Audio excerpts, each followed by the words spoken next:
This episode of Outdoor Journal Radio is brought to you in part by the Invasive Species Centre, protecting Canada's land and water from invasive species. Freedom Cruise Canada, rent the boat, own the memories. J&B Cycle and Marine, your home for all things power sports, boats, and equipment. And Silver Wax, absolute care for everything you drive.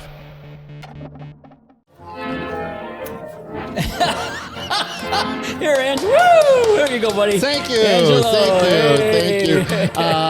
That'll be a post function, I'm That'll be sure. a post Dean. I wish you leave it just like that. I want to difficulties. leave it just like that. That was great.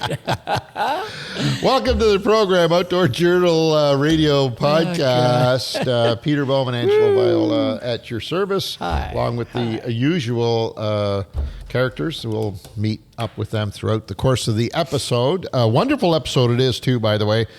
Our crew, minus Mr. Bowman and I, went to Wedgeport, Nova Scotia, to cover the Wedgeport Tuna Festival, which I believe is one of the oldest, if not the oldest, tuna tournament in the country, maybe in the world, much like J&B is to Ontario. It first was held in 1937, and we sent the boys down to cover it in our absence. So we're gonna We've heard good stories so far, but that's just the talk between us and the odd conversation with Dean or Steve. So And most of it will remain a mystery until it airs. 'cause okay, Oh, the that's actual good. We like episode. that. There's Yeah, a I lot like of good that. stories Okay. we captured I that. like that. They'll like, need to did you wait. guys do anything? I'm going to regret sending you down there without adult supervision for That it? won't be on TV, and that's not they gonna make left the that cut. stuff Because they get that- did. They had and no their adult. private, They had no adult supervision. I'll be logging that. That's true. I'll be logging that show. Actually, Yes, you will. I think I might want to log that one just to go over it. Anyways, we'll speak to Dean and Steve, the two principal on-camera personnel for that shoot, coming up here in a couple of minutes. First, Fishing Canada, the store, real quick. This is the season where the hoodie is going to be at the top of the list. There's some beauties right there. The hoodie. Need a tuna one. We need a tuna. A tuna hoodie. Need that before That'd be pretty October. cool, I wouldn't bet you that would sell down in East Coast. would. Tuna Can you would be imagine? Damn right it would. That'd be cool. That'd be a Too neat bad one. our store manager's not with us today because we could have him That write would be a this job up. for him. Put that But he into did the- leave me a note Oh. that his discount code, he provides a discount to all the listeners every week for Yes. items at the store. Yes. This week's code is tuna. Tuna TUNA. for the Tuna Festival, Yes. right? See, he's Yeah. getting very. Why wouldn't it be Wedgeport? He's getting too easy though. He likes Remember the last four-letter time words. you had to We oust can him a little bit, right? Can we not override him? What about bluefin? I like Bluefin? Wedgeport. Yeah, Yeah, Wedgeport? Wedgeport too. Okay. I because then- like Because Wedgeport. there are partners in that, and yeah, I do too. So. Yeah. I We've think overrode him. we override him right now, Nice. Woo. and it will be Wedgeport. Sorry, Nick. Now, why are we giving it away so early though? Shouldn't we make people are gonna tune us out? Peter too. Well, we want them to wear the hoodie while they watch the show. So they'll use the code, come back, listen to the rest in their new hoodie. That's what we're hoping for. Okie dokie. That's better than Amazon, buddy. Yeah. We have a good store manager. Okay. Okie All right. dokie. Anyways, that's all happening at the Fishing Canada store.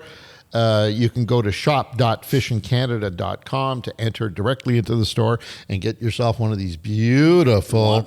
Wonderful. By the way, did I tell you that that's about 15,000 stitch count on that? I think logo? you did tell me that one time. Incredible. Insane. Like incredible. Absolutely insane. And they are Great so detail. comfy and warm. And this They is are. the time of year where you appreciate a good hoodie. And let me tell you, there are not many better hoodies on the market right now, especially at these prices. So, it's Yeah, enough. boy. It's enough. Uh-huh. It's enough. I feel like I'm selling snake oil, and I'm not. I'm selling a great product here.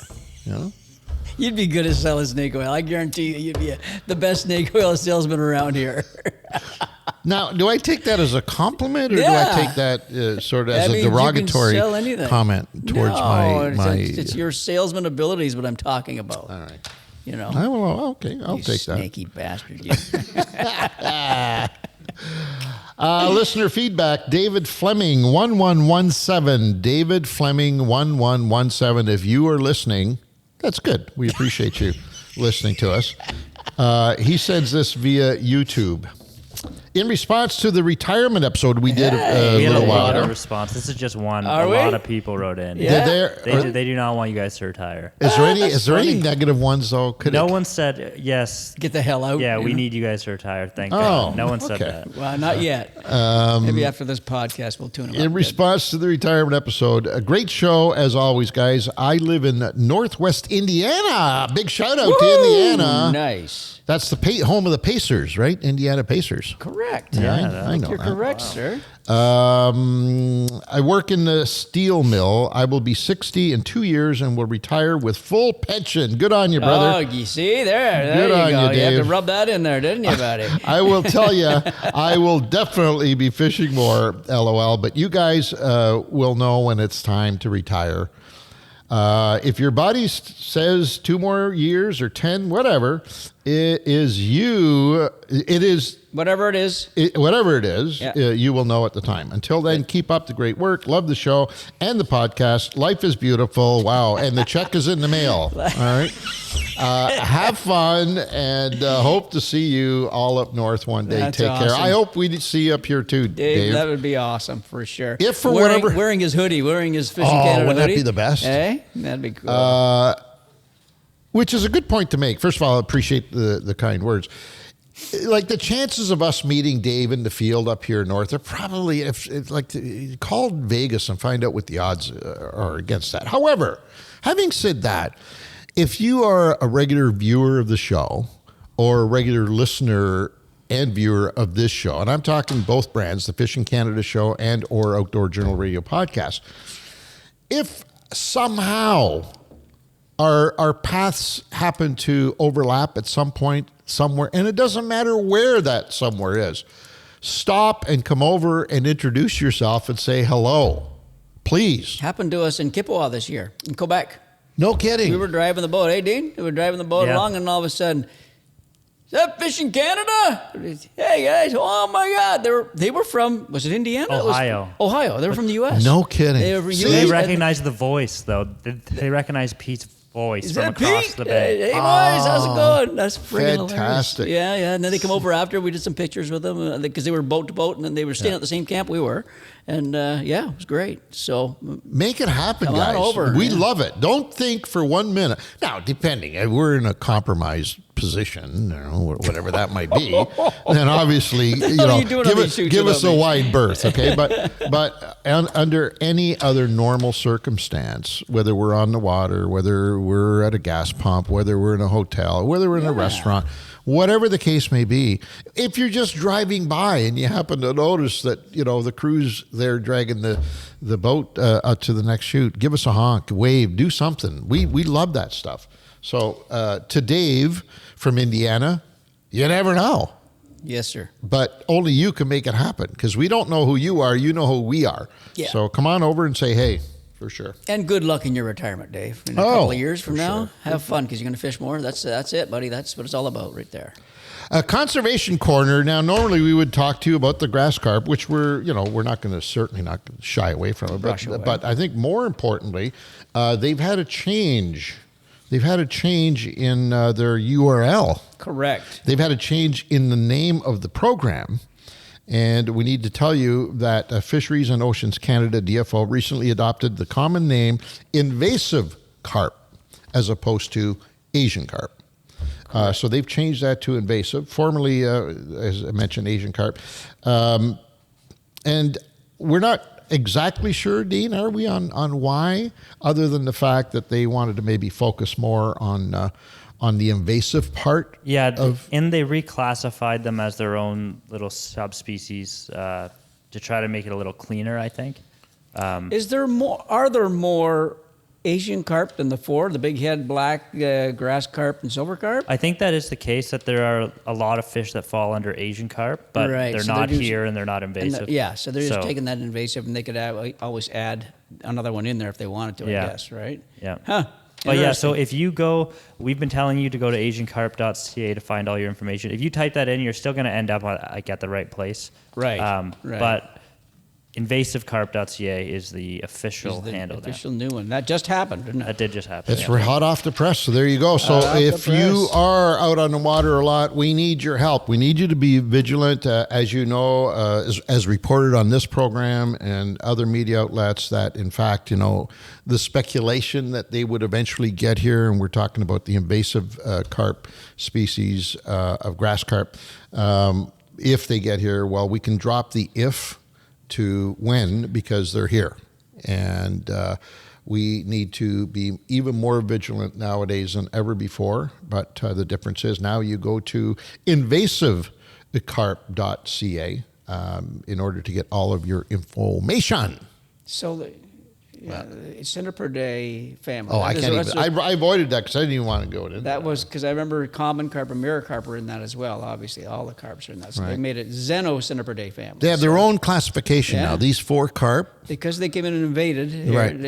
They have their own. That's all it takes. We could. They have their own classification. How do you pronounce that? Zeno center per day. Zeno. I don't see an O in there.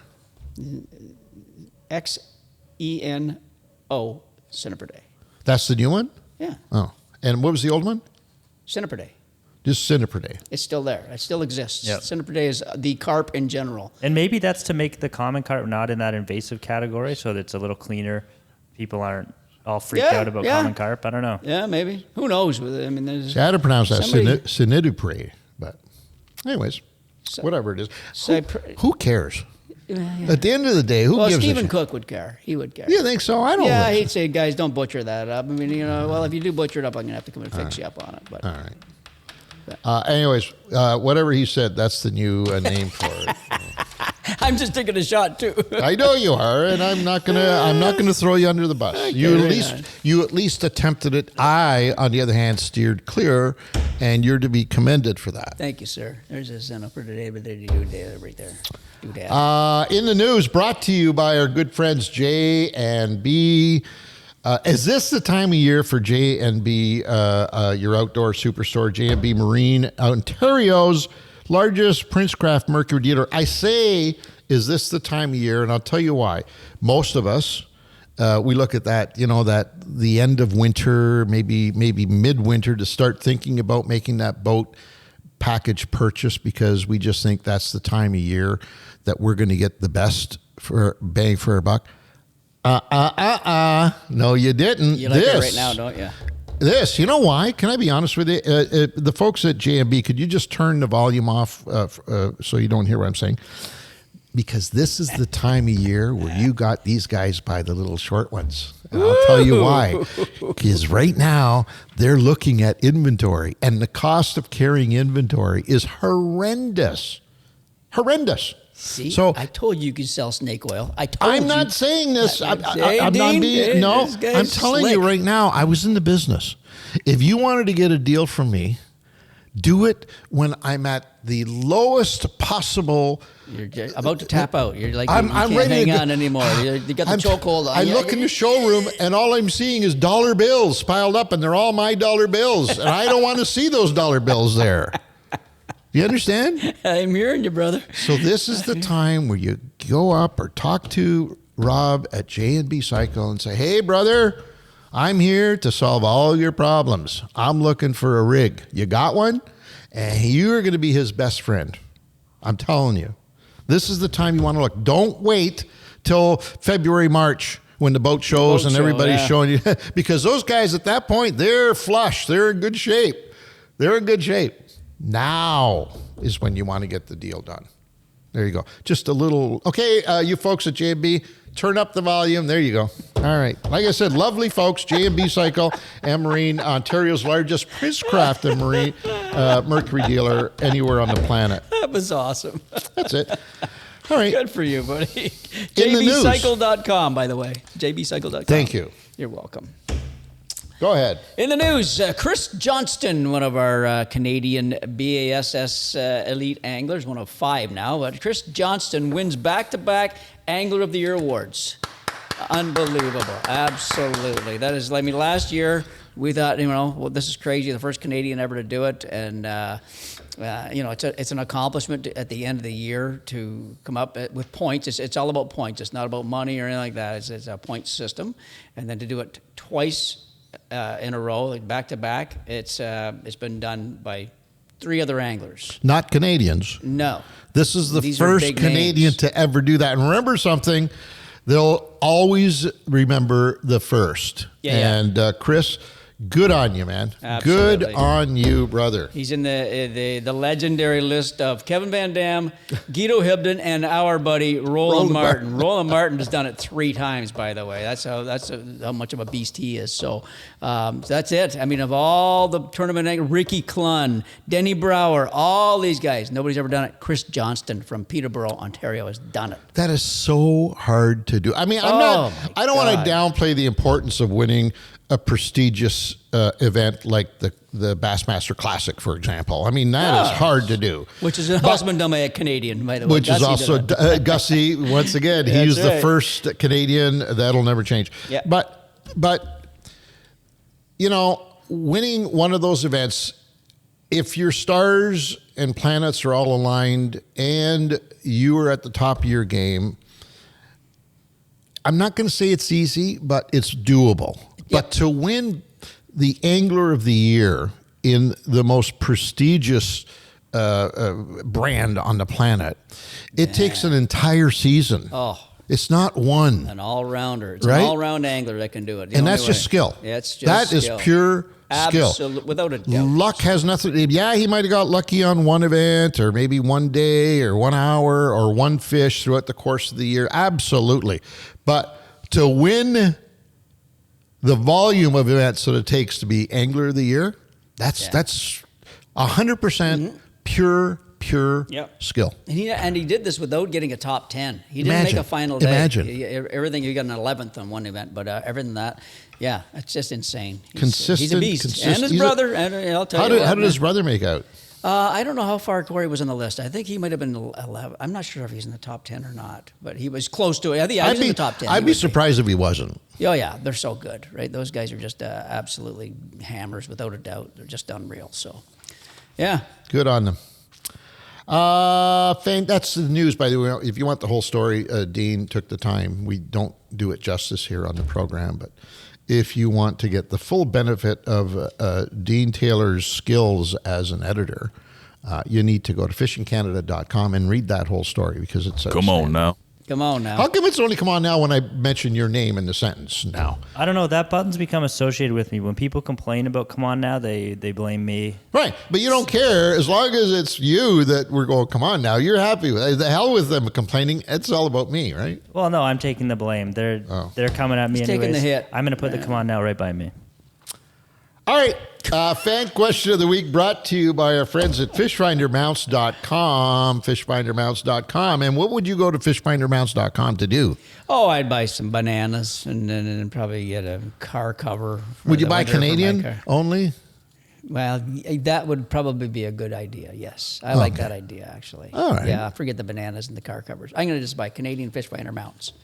How about that? That's simple. I need something to put my Garmin onto my boat and my transducers, and I'm done. Simple. Thank you. Canadian, top quality, well priced, great service. Think about it. Think about it, Ange.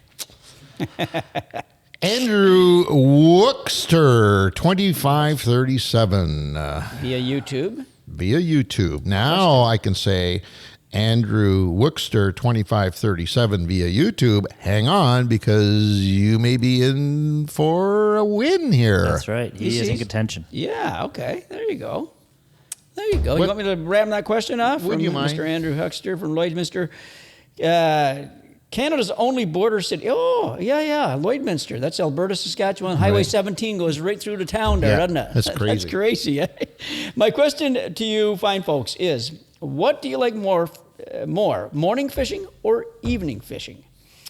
Myself, I like the evening fish going on into the dark, and that's when I find the bite is on. And for myself, I find that's when the tanks are biting. The tanks, I love that. I also like to thank you all for being in my life for the past many decades. Yours truly, #1 fan, present and future, past, present, future. That's awesome. And for that alone, that last sentence alone, You got to give him something. how could you not give him something? Yours truly, #1 fan, past, present, and future. Well, my God, yeah, he's a pretty good So there you go. Congratulations, Andrew Huxter. But he did ask a question. Yeah, I'm sorry. I was morning gonna say, or what do you like better, morning or evening? So congratulations, Andrew Huxter from Lloydminster, Alberta /Saskatchewan. You've got yourself what's he got, 50 buckaroos or something, Dean? That's right. Yeah, it's been reduced, but it is at 50 right now. Used to be 100. Andrew, you're the man, buddy. Used to be 100. Used to be $100, and all of a sudden, boom, we got notice. Anybody else listening right now? Do you see what got Angelo there? It wasn't the question. It was a comment. You got to love. You got to show love when you're love. getting love. You have to give love back. Okay, Angelo, turn your volume down here. Okay, anybody want to get past the snake oil salesman? No, you got to get. I got to turn my. He's got to turn me off. So the question is, what do you like better, evening or morning? First of all, can I just throw a little disclaimer out that I've noticed, if I could? If I could, I surely would. In the evening, in terms of an evening fishery, yes, I've noticed. Right there. That's an evening fish right there. I've noticed that it's not all night long that the fish are biting. What I've noticed. Richie. Huh? Lionel Richie, isn't it? All night long, yeah. Now you got me off my. It's not all night long. No. Right? There is a magic moment that happens transitioning from total day to total dark. And it varies from lake to lake. It varies from species to species. But it's definitely not all night long. No. Unless there's artificial, and I throw this out there because there are cases where you've got artificial lighting that influences the fishery, i.e., Bay of Quinte. Yep. And i.e. The striper bass down east. Yep. On the St. John. On the St. John. Yeah. So there are some cases where the artificial lights come on as darkness starts to shroud the waterways, and these artificial lights come on mostly on piers or bridges, and that does draw fish in, and they could bite all night long. Yeah. But under natural conditions, like Hawk Lake is a classic example. Right there. It's just a short period of time, but in that period, and now we see it. Before we couldn't see it, but now with forward-facing SODAR, we can actually witness it happening, and you can almost set your clock by it because you see these fish coming up over the ledges and filling in these shallow waters where they're feeding, obviously, and then just as quickly as they came, they'll move back out and they're gone. Yeah. So I just wanted to preface that. Having said that, my favorite time would be the evening. For sure, for walleye, absolutely for walleye. That's.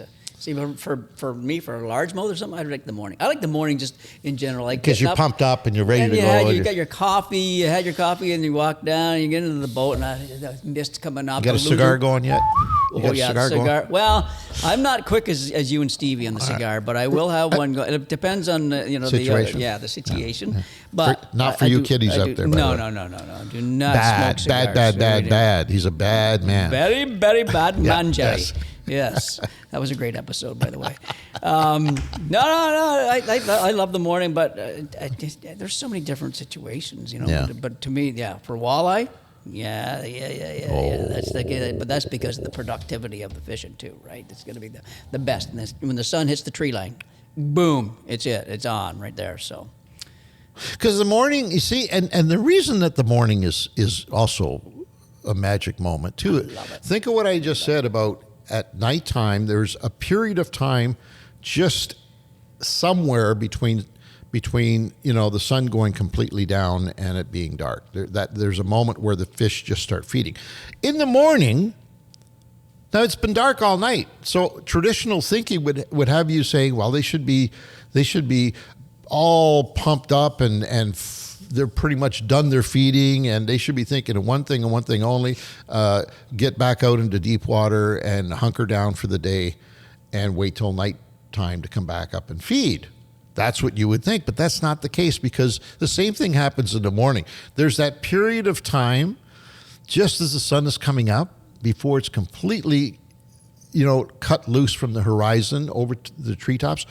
Just that period of time where it just, boom, you throw out topwater baits, you throw out whatever, and the fish are, and then all of a sudden, they peter off. Yeah. So I think in both cases, there is a stretch of time, and it varies. You had to pick one to be evening still? Yeah. Yeah. Yeah. See, there's where I just like the morning too. Yeah. So but we both, to answer the question, we both love both times of the day. Both of them. But yeah. To the point where if we had our druthers, we would probably shoot all the Fishing Canada shows under those special low light conditions. And during the day, we'd be sleeping or eating or drinking or whatever it is you folks think that we do. Drinking. Well, sure, why not? Cigars, but we're drinking, yeah. Whatever you think we would be doing, we would love to be able to do that from about 10 o'clock in the morning till 6 o'clock in the evening. We just do that fun stuff. And then we shoot the show in those, 1 hour periods on the shoulder times. And we'd be good. But we can't do that. Nah. It don't work. I don't like that. I'd like to. Yeah. Anyways, Andrew, hopefully we've answered that question for you. So you've got a split 50-50 morning and evening in our cases. But now, Dean, what does he have to do to claim his 50 buckaroos? So just to confirm that we know you're here, we need you to reach out to any of our channels and just let us know that you heard the code. And then we'll ask for some proof just to make sure it's you. Nothing too invasive, but we just need to know that you're here listening and you're going to hear your name and you're not just a robot who's writing in. So beautiful. But thank you very much for that comment. Number one fan, past, present, and future. Woohoo! We interrupt this program to bring you a message from Anglers Leaderboard, an AI-powered platform built for today's anglers. Use your phone and the photo measure board to automatically detect length and species, log catches, and track your stats over time. Whether you're fishing solo or joining a regional tournament, ALB helps you stay organized and competitive. Head over to anglersleaderboard.com to learn more and start using ALB today. This episode is brought to you by Sail. Sail is proudly Canadian and stocked with over 100 Canadian brands you know and love. From rods and reels to sonars to kayaks and every last lure you've seen on the Fishing Canada show, Sail has all the gear to get you on the water. Drop into one of 12 stores across Ontario and Quebec and talk to the real fishing specialists, or gear up online anytime at sail.ca. Sail, the ultimate destination for your outdoor adventures. All right, this next segment, our special guest, brought to you by Silver Wax. Silver Wax, proudly Canadian. I love saying, I can't say that enough. Proudly Canadian. Say it again for me one more time. Silver Wax, proudly Canadian. Love that. And the reason that's important, when you look at the shelf at any of the mass merchants that sell wax, and they all do, I think Silver Wax is the only one that says proudly Canadian. Nice. Oh, yeah. So it's another reason why you need to get yourself some Silver Wax. That's right. It's the right tool when you're cleaning a car, cleaning a boat, cleaning a motorcycle, hell, cleaning yourself even. Hell yeah. It'll work. Come on now. Snow machine, ATVs, you can do anything. Anything you want. It's the right tool since 1999. As I mentioned, proudly Canadian, trusted by drivers coast to coast. Silver Wax makes pro-grade auto care simple for anyone, from hull and pontoon cleaners, listen up, to fabric dry cleaners and insect removers. You used the insect remover not too long ago. I use it again since. You're going to be using it on the next trip. When you come home after that next trip, you're going to see how slick that stuff is. Silver Wax has you covered. They say we didn't cut corners, don't you either. Silver Wax. There you go.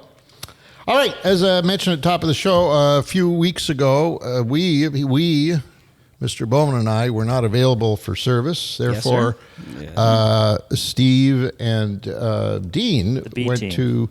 The B team, wow. The B team, all right, the B team. I wouldn't call you that. They went down to Canada's East Coast to the Wedgeport Tuna Festival and Tournament. Woohoo! Yes, bye. And I need to know all about it because I haven't heard a word from you guys. Yeah, they've been quiet, eh? They've been kind of like a covert operation here going on. Stevie. How are you, buddy? Hey. I'm doing wonderful. How are you? Good. I missed the shoot of the year, I hear. It was nothing short of outstanding, that's for sure. So you guys were down there shooting a Fishing Canada episode. Yes, we were. Okay. Yeah, we were shooting a Fishing in Canada episode, and funny enough, we didn't do any fishing. No. Oh, yay! Well, a little bit by hand. A little bit by hand. A little hand lining? Yeah. Yeah, we were ran hand a bit off by lining. hand? Okay. The Good one stuff. day for dog food. Yeah. Is that right? Yeah, The mackerel they use. No kidding. Yeah. Oh, it wasn't Yeah. for Got it. it wasn't for bait. You guys weren't fishing for bait? Well, no, we were on a separate lobster boat, and we were hoping to bear witness to one of the other tournament boats, which are also lobster boats, hook into a tuna. So we were about 3 hours offshore, Dino, you'd say? Yeah, that's about right. Yeah. Oh, Yeah. wow. Okay, you guys were out there a bit. It was smart. While we were putting in time, the captain and his wife, wonderful people, they were hand lining for their dog's food. Ah, okay. What? That's the hand lining Yeah, part. yeah. They feed their dog mackerel, No and kidding. says he loves it. Wow, it's healthy. It's for gotta sure. be. It's like, I mean, Do they feed it to him raw or do they cook it for him? I mean, No, they're catching raw. it for him, right? Okay. raw. Yeah, Okay. yeah, raw. They That's freeze awesome. it and then they thaw it and feed it to him raw. So the Wedgeport Tuna Festival and Tournament has been going on for a number of years, and it's kind of the granddaddy of all tournament fishing in the eastern part of Canada. Is that correct? Yeah, it's the granddaddy of them all as far as tuna goes. Yeah. And put Wedgeport on the map as the tuna capital of the world. No. Absolutely. From 1937 to 1976. Wow. Yeah, it was, and it's just a small little town, a beautiful, it was a village, but then they managed to have it designated as a town. Okay. But I think the population is not much more than 1,000 people or something like that, eh, Dino? Yeah, it may even be in the hundreds. Really? It's very That- small. yeah. I How think could that- at its heyday, it may have had in the I thousands. thought you couldn't Yeah. designate. The only way they designate is from town to city to village was because of population, though, So wasn't it? apparently not. They're actually pretty proud. So they're not a town anymore. They're back to a village. A village. But in their heyday, they were a town because there was enough economic incentive there to, like, they needed their own mayor, they needed their own representation in council and stuff. Okay. Now, Steve said it was from 1937 to 76, and then they stopped the tournament. Run out of fish. They run out of fish. What? Yeah. From what we could gather, there was a causeway that went in somewhere along the line, which changed the migration patterns of the bait fish, and the tuna didn't come in close anymore, and it was a lack of fish. Now these are bluefins that we're talking about. Bluefin, the yes. giant big. We're going to be, I think, in October sometime. About a month. From We're going to be in yeah. Canso, Nova Scotia, and we're going to be doing some bluefin tuna. I think you're on. Both of you guys are on that as well, if Yeah. I'm not mistaken. Yep. So. Oh, wow. yeah. I sure would love that. That's for sure. I'm going to hold you to that, brother. Well, don't hold me to anything anymore, okay? Yeah, this is kind of interesting for us because we've done, I don't know, 3 or 4 tuna shows. Yep, exactly. You know, I think Some successful, some not. Yeah, the 4th one was a complete bust. Yeah. Not complete because we saw the most spectacular tuna activity out Right. there, and we never experienced that before in our lives, right? When them going nuts, but we just couldn't get on it, right? We couldn't That's an capitalize. understatement, brother. My God, it was weird. So I have to admit, though, I've never been to a tuna festival. So tell us what a person could expect to see at a tuna festival. Tuna. Sure. How about tuna? Yeah. Dean, do you want to take a little bit of this? Yeah, Or do you sure. want- Yeah, you could definitely go, and the majority of the people who were at the festival had nothing to do with the fishing at all. There's only like 20 boats with like 6 people per boat. But the majority of the people there were just there for the party and for the atmosphere and for the community of it. Like, honestly, the population must have tripled during that week. Really? Like, there were people everywhere. So it kind of started off. There's all these events leading up to it. Like, there was a pageant and a bingo night and a fun run and all this stuff. which you all see during the episode. Hey, guys. Yeah. I got to stop you. Yeah, He had to have one of those big yellow dabbers. Steve's a bingo player from way back. Well, Right? mine was a little furry head.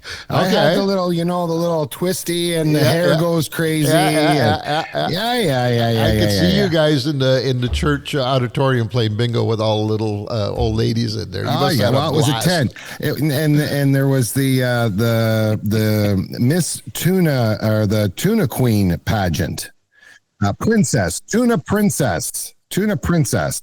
Yeah, they don't do the queens, they do the princesses, and they're all local girls from they're all in grade 12, I think, so 16, 17 years old, and they had a talent contest.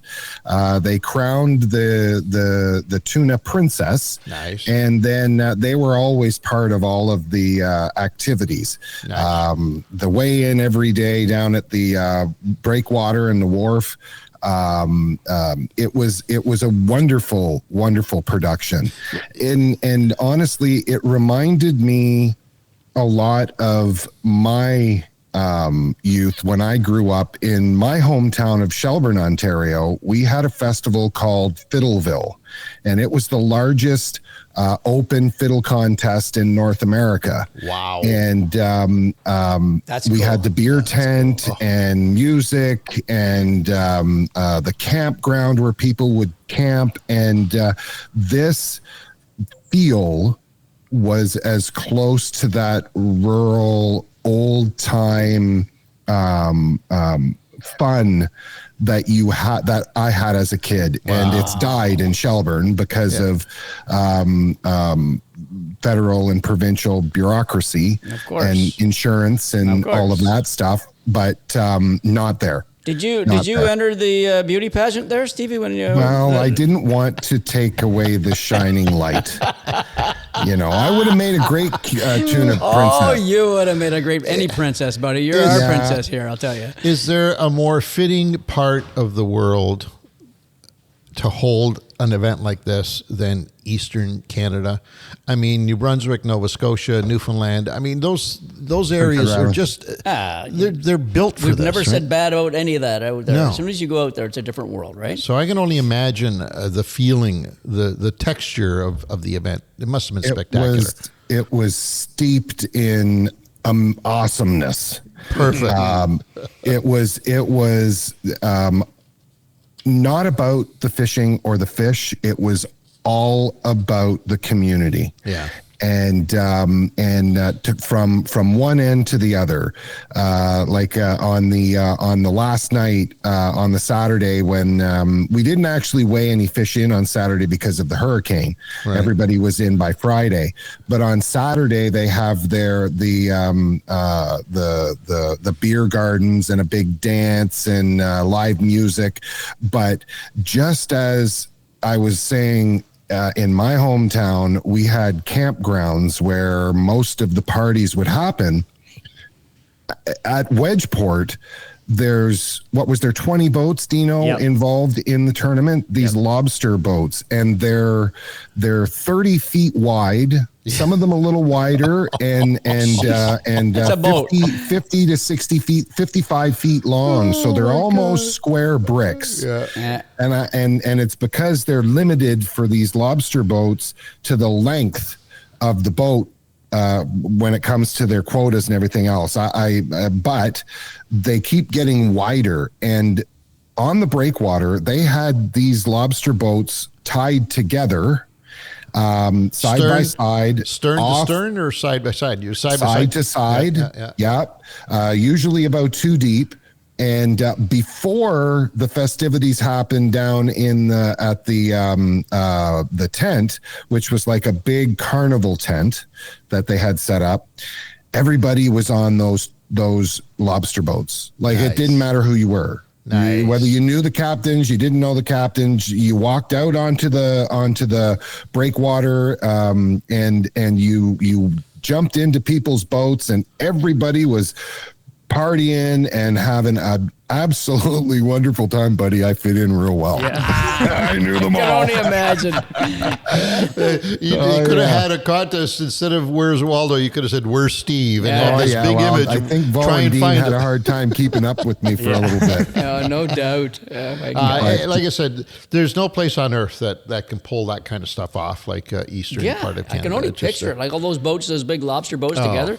That'd be so cool, you know. But and the come over here buy-in and is have a beer. amazing. Like when you go to a tournament, I've been to bass tournaments in like Alabama and stuff where you think the culture, like the whole community would be behind it in a certain way. It's nothing like this. Like this is like the biggest buy-in you could possibly have, where like everybody is just so happy and excited to be there and just wants to be involved and wants to help with it. And it's just like, it's incredible to be a part of it. It's hard to come back, to be honest. That's the East Coast right there. Yeah. That's what they're all about, right? They're helping each other and having But fun. as in typical East Coast fashion, though, it's kind of laid back, and your work and your job is not that important anymore when you're in that kind of atmosphere. Hence, we're doing this podcast today as opposed to you guys doing it when you were supposed to do it down there. But now I know why, because you were too busy judging the princess contest and jumping in beer tents and Partying stuff. and At the end of the buddy. day, we got to prioritize. That's right. Right on, buddy. That man's got to know his limitations, right, Stevie? All right, tell us a little bit about the tournament itself. What are the rules, regulations? And now you said that the weather obviously interrupted the final day. Give us a bit of an overview of what actually took place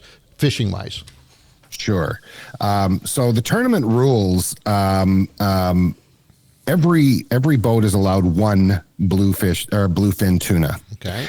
And the way that they've put the tournament or enabled the tournament to happen is all of these guys that are involved have donated it's 100 pounds for towards the quota, because the quotas are very stringent, and the government has also donated. How many pounds did the government donate? Do you know? That slips my mind. Not that I thought all the weight for the tournament was donated to the museum, like to help fund the museum. Oh, yes, and it that's is. why, But the quota itself, the government has donated. They donated a certain amount of quota, so 3,000 pounds, and then to make this tournament bigger, to go from 6 boats, 8 boats, up to 20 boats, all of the tuna captain or they're all lobster boats, and that's primarily their main business. But all of the captains have their own quota for tuna, and they've donated that quota into the tournament.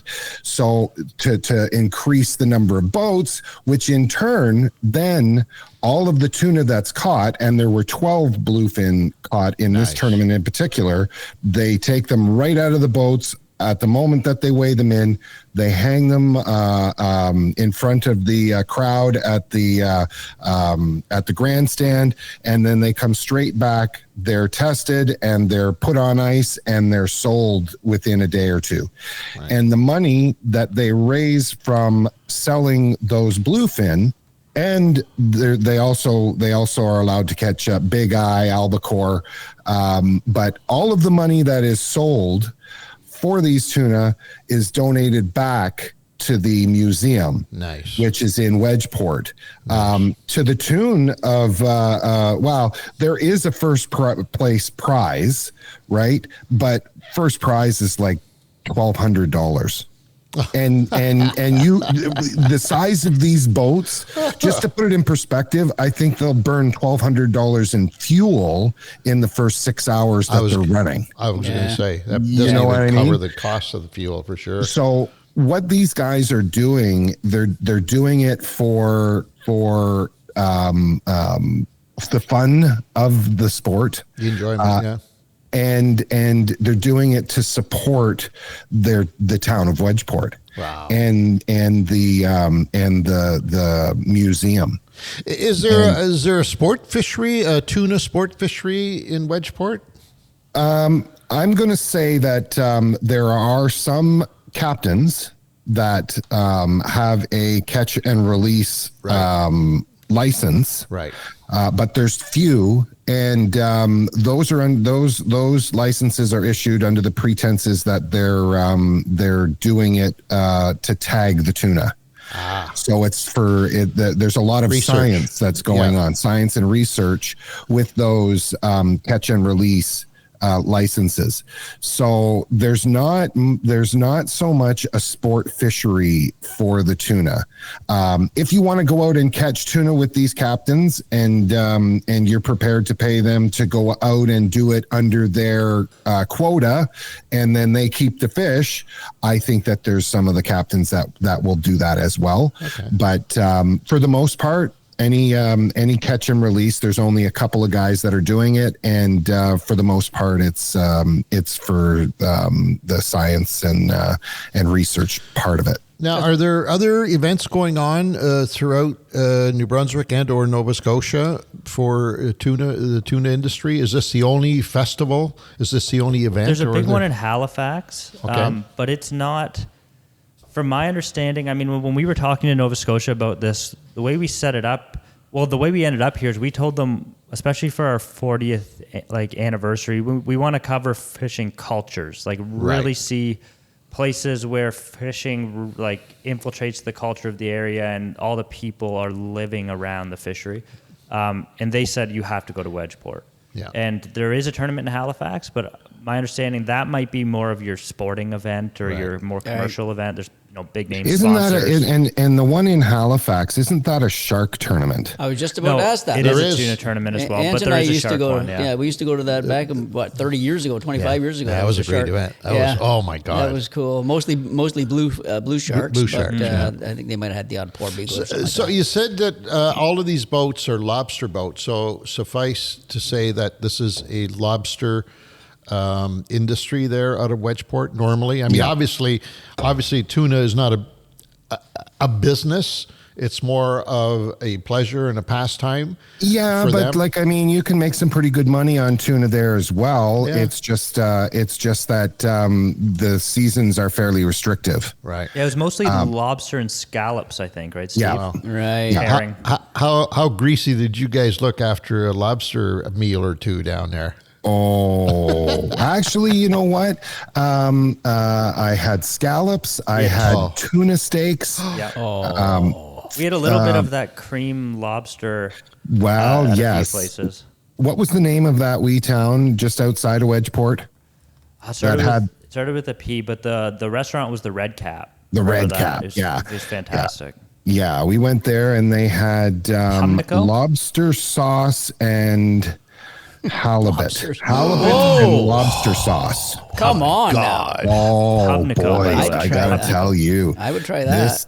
This was outstanding. Yeah, they're like two big, beautiful fillets of halibut, and then what they do is they take and I know this because I specifically asked. I wanted to know. So they take the lobster and they pan sear it in butter, ample amounts of butter, by the way, and then they season it and pour heavy cream into the lobster seasoned butter, and they mix that, heat it, and then it thickens into almost like a gravy. It was outstanding. It was outstanding. I had it twice actually. Attaboy. And you know what? It would be a better story if I told you I had it twice in the same sitting, but I didn't. Are those boats, guys? Those lobster boats for this event? Are they all local boats, or did they come in from other parts of Nova Scotia or the East Coast or anything like that? Or well, most of them are local, but yes, most of them are local. But we did have one family come from New England, and actually, Jules was his name, and he was. And I don't want to spoil the show, but he was 19 years old in 1956, and he was a guide on one of the tuna boats back in the heyday. And that's when, at 19 years old, is when he started guiding on one of those tuna boats during the tournament then. And it was an international tournament. Like, it wasn't like it was local boats. This was a tournament that countries like Cuba, the United States, Canada, a ton of countries from around the world would compete. So Jules, at 91, was there bringing his 19-year-old grandson to fish the tuna tournament, and his goal was to get him hooked up at 19 with a bluefin like he did when he was 19. Oh my God, That's what a awesome. story. That's awesome. I'm assuming we captured that for the Fishing Canada show, so we needn't get into the details. Well, we don't want to get into the details. If you want more detail on that story, I would. You're going to have to wait until the first quarter of 2026. There you go. There you go. And so there were people that come from a long way, but everybody that was there had roots from Wedgeport and from Nova Scotia. But they're spread all over the world and coming at all ages. I'm just thinking of this party atmosphere. You've got all these people. They're in the frame of mind to have a great time, and it's all about fishing. And these people are heavily connected to fishing. You guys must have been a huge hit there with your Fishing Canada paraphernalia and all that stuff, eh?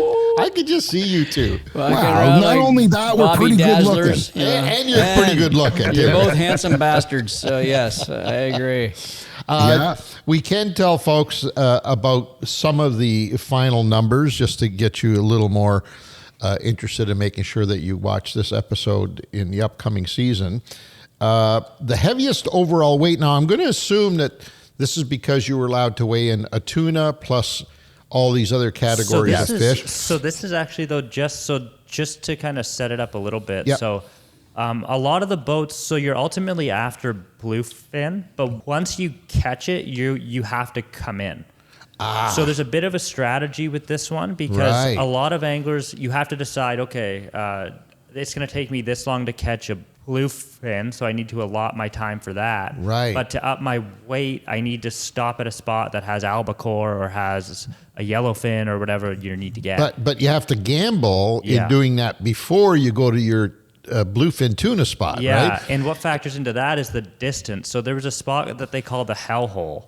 Okay. That is like the new, so all the fish that used to be around Wedgeport have moved out now, like with the bait, and this hellhole is kind of reminiscent of that early spot. But we had a hurricane coming in on the one side that they knew would be in on like the third day of the tournament, and it's about a 15-hour ride out to the hellhole. 15 hours? What the hell? So you have to factor in, okay, if I'm going out there for bluefin, how much time do I have to get back to avoid the hurricane and catch my other ones to get my weight up for the that'd be tough. I want to know who discovered the hellhole at 15 hours away. To me, that guy just said, I'm just going looking. You know what I mean? Yeah. Wow. So it is a little more than just like a traditional. I mean, you see that in bass tournaments sometimes where you have to decide if you're going to run to a lake to get smallies or largies or whatever. But this was like the most extreme version of that you could have. Wow. And so I would imagine you guys had a chance to talk to some of these boat captains prior and post the event to get an idea of what their strategies were. Did a lot of them think that it would, because of the incoming hurricane, Hurricane Ernie actually is what hit the eastern seaboard. Did a lot of them just say, the hell with it, we're going to go straight out to the tuna and hope for the best and come back? Or did most of them have that two-pronged strategy where if they can, and I'm assuming there's no limits to these other fish that they can weigh in? From my understanding, there's no limits, or they're high enough where they weren't concerned about it. Right. But we did have people, so we had some people who weighed in like the morning it started. Like they went out, they got their tuna, came back. Because the blast off was the night before, like the first weigh in. Right. Because people needed, so like if the fishing of the event started at 9 a.m., Like everyone who was going to the hellhole had to leave at like 6 p.m. the night before. Right. And they steam all night. They Oh, steam my all night. God. And then first sunlight in the morning, they're hopefully near or on the hellhole and they can start dropping. Blast off time. Wow. So drop. Yeah. Wow. So some And of the these- people who were doing these that, boats- they came in right away because they caught their fish. They got out, kind of taking the gamble that, okay, once this hurricane comes in, I just want this all done. That's right, too. Yeah, Yeah. you'd have to play that into the factory. Oh my God. What a great. That sounds so cool. Wow, and some of the boats, like the technology on these things is ridiculous. They live Like scoping they're- yet? No, I bet not they're yet. not doing it. Not yet. They need But that fish like 62. that, I don't think. It might become Come a on, factor buddy. at some point. Come on. Right there, boys. Go get them. Yeah. Put a couple of those 62s on that boat. Oh, yeah. 300 foot, 500 foot range. Oh my God. Uncle Angie and Uncle Well, Petey be having they're down still in pretty spearing good. them. Like, I mean, the main way that they're catching tuna is they're spearing them off the bow of the boat. Come on. No. What do you mean? That's Whoa, the whoa, way. whoa. Like, So this ain't other no than, rod and other reel than tournament. for this tournament, Right. they're spearing them right off the bow of the boat. Oh, okay. I see what you're saying. So they'll chum the water, and then they'll get a school of tuna come in and start feeding right around the boat. They'll pick the biggest, or depending on, they were telling us that sometimes the biggest isn't the best because of where you're at with your quota, or where you think the fat content is in them. I don't pretend to know, but sometimes they pick the one that they think is best, and then they've got long spears, and they physically will spear them off the bow of the boat, and the spearhead will go through, and then when you put pressure on the rope to pull it back, it turns sideways, but they electrocute them. Oh. So there's no stress in the meat, because whenever you're fighting a tuna, and some of those boats, hey, do you know the one boat that we were following, they fought a tuna for 5.5, 6 hours and lost it. They lost My God. Yeah, so some of these fish can fight for 5-6 hours, so that the lactic acid buildup in the meat affects the value of it. Yeah. So They what burn they're up. doing, They burn up from the they inside burn out. up. So Yeah, and then they've got to cool them down. So they'll drag them in the water for 2-3 hours just to cool them down. But when you spear them and then electrocute them right away, they come belly up. There's no the quality is saved. Are they electrocuting them at the boat, or is there some kind of a Through- cable to the sphere? It's in the harpoon, through the yeah. spear Come harpoon. on. Oh, my Cool is God. that? I mean, it sounds terrible. I'm saying, how cool is that? Well, that's the But most it- humane hey. way, apparently. I mean, it's basically just like the lights are out. Yeah. Where the rod and reel, Yeah. they are. One, you're degrading 6 the meat, hours, and two, it's hard to timing wise, it's hard to justify when you're talking money. Yeah. But also the chance of losing the fish and it's the not humanity. This is not a of it, I sport guess. thing they're doing. When they're out there for no. tuna, This is meat. that's their job, right? And the reason being is it's probably the most expensive per pound protein on the planet, right? In Well, terms if of you get the value. right tuna. Yeah. So I'm seeing here, the tunas that we've participated in before have had some pretty incredible dollars per pound. And I remember correctly, that big 937 pounder that we caught a few years ago, it went to market, and I'm not 100% sure, but it was just under $20 a pound. I think it was 18. Yeah, I can't remember, but- which was astronomical. It was like $16,000 for this one fish. Yeah. But I'm looking at these prices that you guys brought back here, saying that in Tokyo's Toyoshu market, they were selling stuff for approximately $148 per kilo. Kilogram. Yeah. Yeah. Yeah, so that was Holy- a record price. Wow. That was just before the tournament. So July 14th was about a month or so, a little bit less than a month before the event. But it was a record high. So they were, a big fish would get you like 20,000 plus. Wow. And then when we were there, the prices went down a little bit. But there was some sort of holiday event in Japan where it bumped it up a little bit during the week we were there. And it was, I believe, so they called jumbo bluefin for the Japanese market is anything above like 300 30 pounds, which is pretty much every fish that was coming in there. For sure.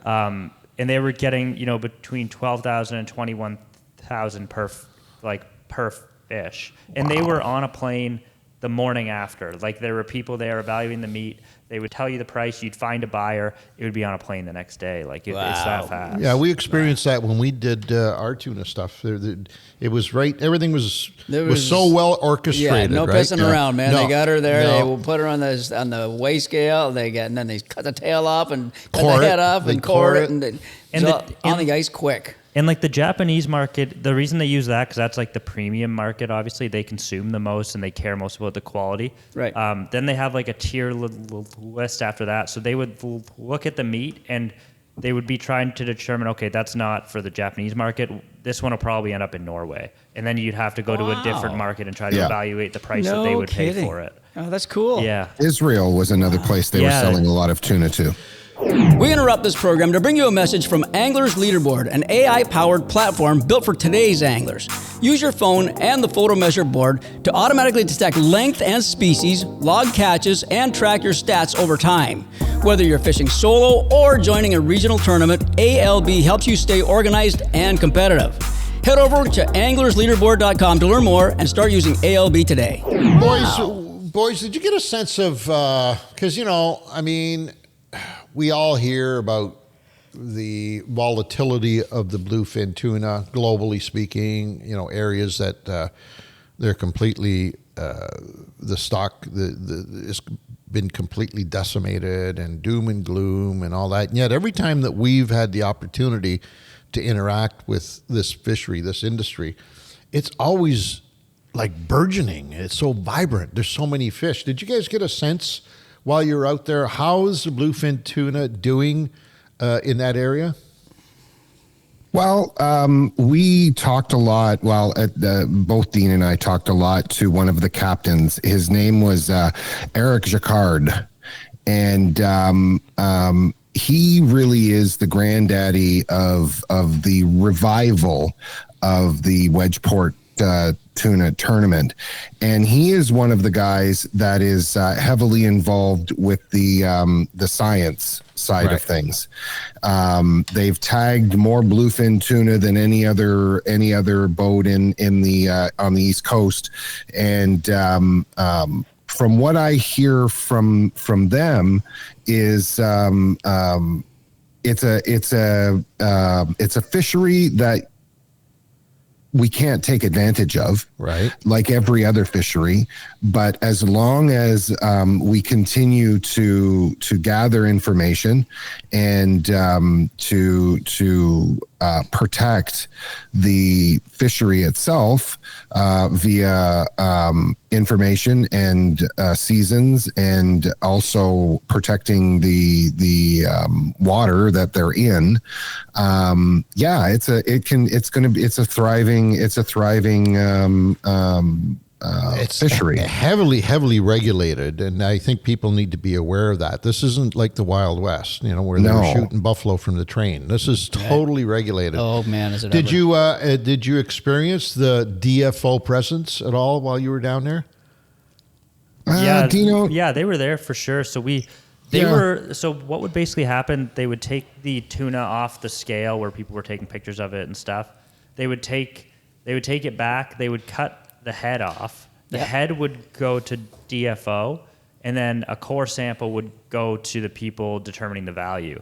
Okay. So what they were doing with the head was, I think it was Acadia University that was there with their team, and then some DFO scientists. So they were taking the otoliths out of the tuna to determine the age. Yeah. And then they were doing a few other things with taking samples that they would take back to the lab. Yeah. And they're trying to actually trace where the fish are coming from so that they can start understanding the migration patterns a bit better. Right. And one of the things that apparently the tournament has actually helped discover is whole new spawning grounds for tuna that they didn't know existed. Wow. That are like way, way offshore. So it's kind of similar to your netting story on Quinny, Ange, where, some of these numbers may have been determined because old areas that held fish just weren't anymore, and they were assuming, okay, the fish are dead.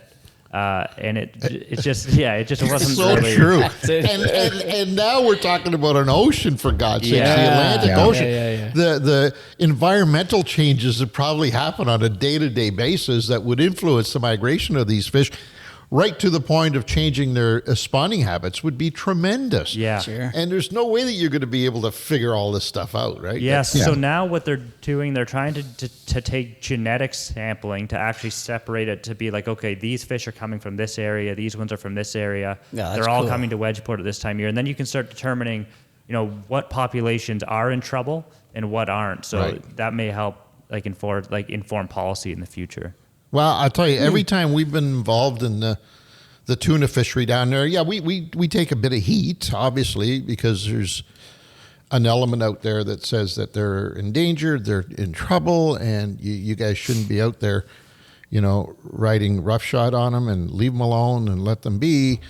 And yet every time we've gone tuna fishing, like the trip that's coming up that we're going to be in Canso on, it's so well regulated and so well managed. There isn't a fishery on the planet that is managed like the bluefin tuna, and rightly so, by the way. I'm not suggesting that it's overkill. Of course. And so I feel very comfortable and confident knowing that we are being proactive with regards to the bluefin tuna. Certainly in this part of the world, I can't speak to other parts, but there's probably a reason why Japan gets most of its tuna from us here in Canada, right? Because they've decimated theirs.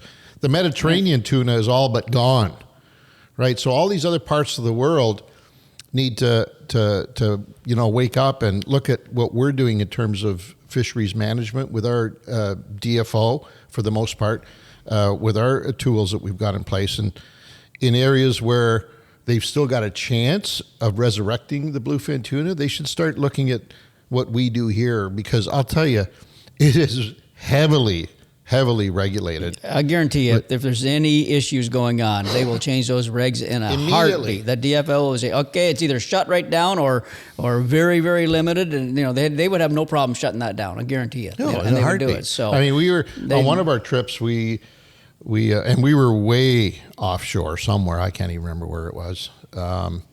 But there, the minute you hook up with a fish, never mind bring it to the boat and never mind bringing it to market. The minute that you have a fish on, that's got to be radioed in to DFO, and they need your GPS coordinates, and the clock starts from that moment on. And inadvertently, in our cases anyways, they found us while we were still fighting the fish. Yeah. They came on board and they checked it all out, made sure that the captain was in compliance, and made sure that the right permits were in place, make sure that the fish was being handled properly. Like, all of this stuff comes into play. So I'm pretty confident that we've got things in check here in Canada, at least with our bluefin. And every time that we've been out, there certainly has not been a shortage of them. No, even when we didn't catch them, Oh. we saw more bluefin tuna than you could shake a stick at. Oh my God. We couldn't catch them, but that's a whole other story. Yeah. But no, it's alive and doing well here in Canada. So anybody listening to this, it's saying, "Oh my God, did he say that they cut the head off and they do that? Oh boy, no wonder we got no." In our case, here in Canada, I can go to bed every night very comfortably, put my head on the pillow, and know that at least the bluefin tuna that come into Canadian waters are being looked after, managed properly. And we will have them hopefully forever if we continue with this management practice. So when I see little events like this, and I call it little because, I mean, obviously in the big picture, it's pretty small. Oh, God. But yeah. I am so tickled pink that entire communities Absolutely. are able to come together and honor this incredible creature, this bluefin tuna, that we will hopefully be able to go on and on and on and be doing this for as long as we possibly can. Ethically speaking, would it be better if we didn't make contact with them? Maybe, but then I could say the same thing about just about every other species, right? Exactly. And Exactly. So I think it's fantastic. And the fact that you guys went down and enjoyed it, that's even better. I'm gonna. Oh, it was great. And you know, like I say, everything you said about hailing in your fish as soon as you catch it to the DFO and all of that stuff, that all applied in this tournament. That was all. There's all a lot applied. of paperwork on that. Was there any talk, Angelo, maybe you know something about this too, is there any talk about poaching out there? We're talking all about the better of the I heard tournament, nothing. I wonder how much of a, because looking in Africa for elephants and rhino horns and all that. I don't Well, there's a think value on these friggin' fish that there's somebody's got to be out there. Yeah, but to get to where you got to fish for these fish, you need equipment. Like when you're talking about poaching a rhinoceros, all you need is a 300 Win mag and hide in the bush.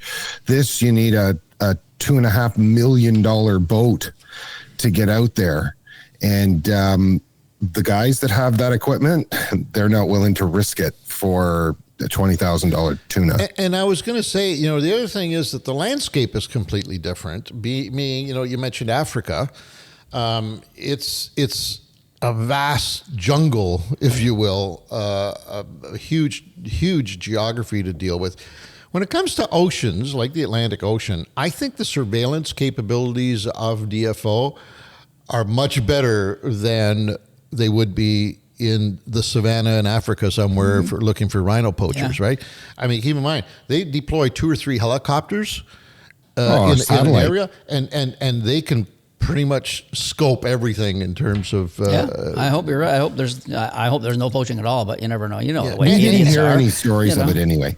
Oh, I'm sure. Nothing. Listen, wherever there's money involved, you're going to Exactly. get nefarious activities. And although I have never heard of, and correct me if I'm wrong, in all the years that we've been covering tuna, I have never heard of a news story where there's been a tuna poacher caught. Yeah.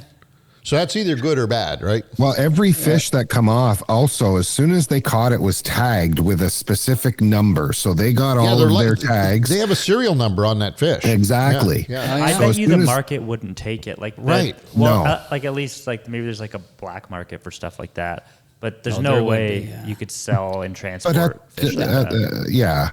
at the end of the day, though, like the big eye and the albacore, like there were some of them that were coming in at 150 pounds, and they were selling to the locals. Like if I could have figured out how to strap 150 pound albacore tuna on my back and get it through the airport, I would have brought her home. No kidding. No kidding. Yeah, well, they were selling it for about $3 a pound. That's it. And Nice. yeah, and those tuna steaks that we had, they had their what was the meal called? The seafood extravaganza. Yep, that's right. That's Yeah, something they Stevie had- would get right there. Oh, yeah. I can see they Stevie had the ordering a couple of seafood those. extravaganza, and we went and extravaganzed. All right. What was it, albacore or what tuna was it that you guys Albacore. had? Yeah. Yeah, they cooked Good? Like that albacore good? steaks, and they asked me how I wanted it done, and I figured, well, I like my beef steak rare to blue, so I told them rare, and it come off rare, and it was delicious. Oh my it was outstanding, and lots of meat. I think the tickets that we bought were $14 for the tuna steaks, Dino? Yeah, something like that. It was actually pretty affordable. And then Yeah, we had that's great. scallops that were caught right in Scallops. Wedgeport. I Damn. had some lobster rolls. Damn. Oh, Bastards. Lobster rolls. I love it. Oh, yeah. Good for you guys. Good for you guys. Just before we forget, we will mention the heaviest bluefin weighed in was by Terrence Edward. That's the boat. And the captain was Dylan LeBlanc, and that was 705 pounds. His And story. that's dressed. Nice one. Don't forget, that's Dressed. dressed. Yeah. So that's Yeah. a 900-pound fish. Wow. If I Yeah. remember correctly, right? Yeah, From it our could be. oldest. Like the head was still on it, but they gutted everything, the gills and everything come out before they weighed it. So yeah, that's 800 and plus to 900-pound fish. Yeah. Yeah, wow. Gee, Heaviest nice one. overall weight was Captain Stephen Detriment. Detriment, 749 pounds. Good Nice. God. Nice. And the heaviest bluefin price per pound will be announced in October, this coming month. So cool. there you go. And that's what, just a quick note on that. I talked to the curator of the museum, and that's a newer prize in the tournament because they want to encourage the captains to go after quality, Right. rather than the size, just because the money's going to the museum. Makes sense. And if they get a higher quality tuna, then that's why they have the highest bluefin price per pound. Right. That's also a prize, because once their tuna all goes to market, then they'll know which tuna actually got the highest per pound, and that could only be a 500-pound tuna. Absolutely. Yeah, for exactly. sure. Right? In fact, most of the time it is a little smaller fish, right? Yeah. Than those big- quickly though, I want to just cover something else. There is a total catch and release fishery for these bluefin tuna as well. Did you guys get any information on that? Like, what is the survival rate on a bluefin tuna? Anybody talking about that down there at all? We did. Yeah. Dean and I had a debate between the two of us while we were there, and then we went and found some information out. And Dino, you'd be best to talk to that. Yeah, I was under the impression that there's no way a fish could survive a 5-hour fight. No. But that's, Yeah. I guess that's coming from a perspective of like my experience with freshwater fish and, how you see fish released after, a 20-minute fight if you're not using the right equipment or something like that. Right. But so And all I said was, hey, if it's a catch and release, they must survive. yeah. At least some of them must. Yes. That was the only place I was coming from. And then Dean did a little more digging. Yeah, so we talked to some people who actually had the licenses, and like Steve said, most of these people who have the licenses are doing it for tagging.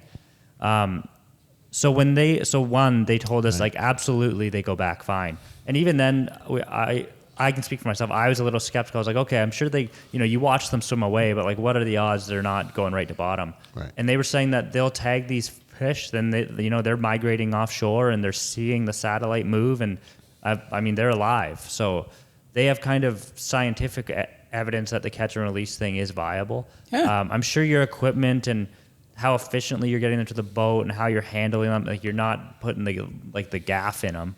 You're getting them up and you're cutting the line right away and letting them swim off. So I'm sure there's different measures that are taken to make sure. And there is one other thing going for the bluefin in terms of live release too. Unlike most other freshwater fish that we're used to in terms of release success, there are not many other apex predators out there other than maybe a great white that has got the balls to tackle a 1,000-pound tuna. And let's not also forget, they're one of the fastest fish on the planet. So they've got a lot of things going for them that might help their survival rate, as long as they're, like Dean just said, as long as they've been handled properly. I don't know, Dean, to be honest with you, a 5-hour fight. Man. Yeah, but you can't argue with science, though, right? If they have satellite tags that say this fish has got next year he's still swimming around, that means he's still alive, right? That's what I say too. Because otherwise that tag would drop right to the bottom. You'd have the same reading 1,200 feet down, and it wouldn't move for weeks and months. So. And there's no swim bladder issue either, because they're catching these fish at the surface. Like the way that they're doing this is they're chumming the water, and then they've got a long pole where they put your mackerel on the pole, and they reach out, and the pole actually in the mackerel has your hook, and they reach out with the pole and they put it down, and the tuna eat it right off the pole. What? You know what I mean? Oh, we got to do that this time. That's our new tactic right there. Yeah. Flipping, pitching for him. I don't know about that. Oh my God, that's crazy. That's what the method they told me that they were using. So, and I saw the poles out there. There's 16, 18-foot poles, and they're just tuna swimming around, and they get their line and their hook, and they put it at the pole. And what are they using for line on these big monsters down there? Chain. 450-pound test. Oh my God. Wow. And they can still break that like nothing too, by the way. And People thinking. For people listening, we don't do the pole thing that Steve is talking about. We do have big, heavy rods and reels to do the job. But the rods and reels are there. Yeah, and you're not holding the rod and reel because my God. so the rod and reel is secured in the gunwale of the boat. So you can relative to the size, you can bring them to boat fairly quickly especially if you're releasing the fish. Yeah. Well, no, in this case, especially if you're even not releasing the fish, because the quicker you can bring that thing to the boat, the more value it has for you. If you're not releasing, if you are releasing, the quicker you can bring it to the boat, the better shape it'll be when you're releasing it. So that's why I said 5 hours. Now we've done battle with a few fish, from the 700 to the 900 and almost 1,000 pound range. And I don't think we've ever spent 5 hours on an individual fish. All collected is not 5 hours of fighting them. Exactly. We've been able to bring them in, an hour and a half, 2 hours would be a really maximum. So that depends on the boat captain too. They're chasing it. These guys are so good with their boats, and they don't want them to fight them out because of that lactic acid. So these guys are in reverse, forward, left, right. And there's a guy on the top looking and saying, "Go left, starboard." But they're just giving all, and you're right, hands on top of that fish, like you're not getting any extra. I have to believe those fish stand a really good chance of survival. Oh yeah. Really good chance. An hour fight, they would. Anyways, the bottom line is that the fishery is doing extremely well, and hats off to everybody in Wedgeport for putting on this event. I can hardly wait for that episode. It's going to be cool to get to air. And this is an episode where the Fishing Canada crew did not catch a single fish. I think that might be the first. Wow. Am I right? Well, we caught some dog food. Oh, you did? Yeah, you did. That's some right. dog food. All right. Did you get that on camera? Dog food. Hey? Did you get that on camera? Yeah, of course. Beautiful. There you go. Yeah, we got that all on camera. But listen, I just need 1 little minute because I don't think I explained myself well enough when I was talking about the pole. Right.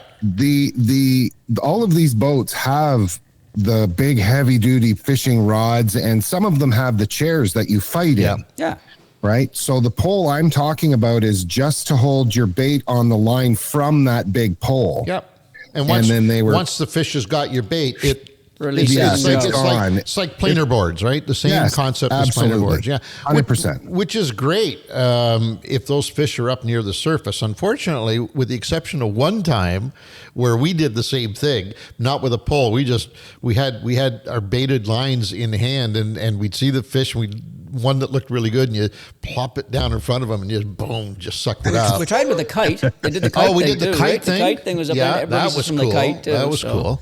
But aside from that, the rest of our fishing has been long lining, dragging it stuff out there with a out. balloon on it, and which is super exciting. It's so cool. See that balloon's there? Oh my God! Oh, here we go. Hey, before we let you go, one of the things we always come back with from these tuna fishery deals is stories about crew members getting seasick. Anything happen at all that we should know about? We got so lucky. I mean, there was a hurricane nearby, and we were feeling the winds of it by the last day. Yeah. But I've never seen an ocean that calm. Oh, really? It was calmer than Lake Ontario. Yeah. I've never seen Lake Ontario that calm. Oh, wow. We could have taken the FNC one out there. Oh, no kidding. Easy. Oh, yeah. Yeah, it was flat like piss on a plate. Oh, that is awesome. God. Yeah, good for you. I know we're not going to have that down in Canso where we're going. Well, come on, Ed. Oh, you know it. You know it's October. I don't know. Maybe. We can hope. And keep in mind, there you're directly open to all of the southern movement of the ocean because it's just off the coast there, right? It's quite badass, I think. Oh, it's going to be nasty. Yeah. I'm looking forward. I love nastiness, by the way, out in the water. So I'm looking forward to it. Me too. Gentlemen, job well done. Once again, we can hardly wait to have a look at the finished product. It's going to be absolutely everything that we think it's going to be based on what you just told us. And, the intent there is just to capture the flavor of the East Coast culture that a lot of this country and most of the world have no idea how different that culture is. And in these little towns, these little pockets of people, when they do the things like these events, that's when it just oozes to the surface, and it just, man. You say, wow. Absolutely. You know? And the best part of it is, just as a parting thought, not only is it what you just described, what it was for me was a look back in time and an experience like we used to have that we don't have here anymore. Here. It's an experience that you have when a community comes together, and there is not there is no ill will anywhere in anybody in 1,000 people. Yeah. You've got hundreds of volunteers that are working tirelessly to make this happen. For the girls that are doing the pageant, for the museum, for the antique dealer that's got his antique shop on the main street of Wedgeport, who's also the guy that's cutting the gills out of these fish coming in. You know, it's such a wonderful experience. And folks, for everybody out there listening, mark the calendar for this one for sure. You know, great experience. Yeah, this one's a good one. Cool. Stevie, thank you, my friend. Appreciate it always. We'll see you next week. We're off to the north. Yes, looking forward to it. Adventure. Actually, yeah, on our 40th. It's coming faster than we know. Yeah, for sure. Yeah, no kidding. Take care, brother. See you, buddy. Yeah, see you later, Peter. That was that's exciting, man. It's very interesting. It's going to be such a different, look for the Fish in Canada show for that episode, but I think it's still going to be maybe even more, eyes tuned in on that than our normal show. So just the sounds, I can hear that. The sounds everything from there. Yeah, the seagulls going, the people partying, the music going, everything. We missed a good one, Dino? Yeah, you guys would have enjoyed that. Yeah. We're going to see if we can't replicate that and catch us a tuna. Catch a tuna. An actual no tuna. Dog food on that one. We're going for a new record, a Fish in Canada record. We need to break 937 gross weight. That's it? Well, the record is out of Canso, the world record on rod and reel. It's in Canso. That's about 1,500 or so, or something like that. Some ridiculous number. They had a picture of that number. in the museum. Can you imagine that? Never mind 1,500, but like 1,100 to 1,200 pound tuna. When you see that, it's breathtaking when you see that fish next to because the boat. the difference between like an 800 or like a 750 to a 930, that's a big difference. You can see it. Yeah. So imagine that. All righty. What do we got to do before we can get out of here, buddy? I think we're ready to sign off. We handled the store stuff up front. I think we're good to go. We're good to go? Yep. All right. That are it. Keep an eye out for that episode coming up starting in January. I don't know what number it is in the series, but safe to say the first quarter of 2026, our 40th anniversary season for the Fish in Canada show. Keep an eye out for the Wedgeport Tuna Festival, hosted by the talented Stephen Zwicky and Dean Taylor. Yes, sir. Come on now. On behalf of the entire team, Nick had to run out. Dean is still here. He's Peter Bowman. I'm Angelo Bio. Thanks, guys. We'll catch you next week. See you.